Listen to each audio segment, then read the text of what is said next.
Uy qurmoqchi bo'lgan quruvchi akalarimiz uchun zo'r taklif. 604 sotixli fayzli hovlimiz quruv yeri narxiga sotilyapti. Yashnobod tumani Yangi Davr mahallasida joylashgan Farg'ona yo'li ko'chasida. Orientirimizda choynak peli choyxonasi bo'lyapti. Hozir men sizlarga mana shu fayzli hovlimizni kiraverishidan boshlab planirovkasini ko'rsatib o'taman.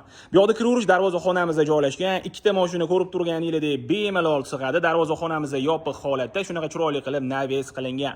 Kirishimiz bilan chap tomonimizda bitta binoyimizda joylashgan. Bu binoyimizning bitta xonasi bor. Etek tomondagi asosiy binoyimizda bo'lsa 5 ta xona bor. Hovlimizning o'rtasida mevali va manzarali daraxtlar ko'rib turganingizdek tayyor ekilgan.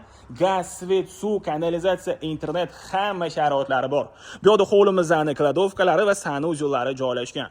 Bu joyimiz uglovoy qismda joylashganligi uchun eski binolarimizni buzib tashab, bemalol 4 ta 5 ta hovli ham qursanglar bo'ladi.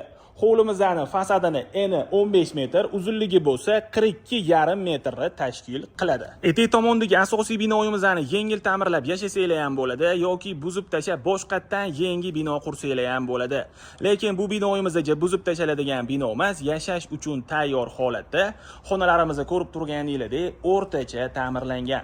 Asosiy binoyimiz chap tomondagi devorimizdan 1 metr, orqa tomondagi devorimizdan bo'lsa taxminan 4 metr qochirib keyin qurilgan. O'ng tomondagi devorimizga bo'lsa yopishtirib qurilgan. Bemalol murojaat qilsanglar bo'ladi. Bu videomizni yonma-yon 4 ta uy qurmoqchi bo'lgan yoki bitta katta hovlida maza qilib yashamoqchi bo'lgan do'stinglarga yuborib qo'yinglar.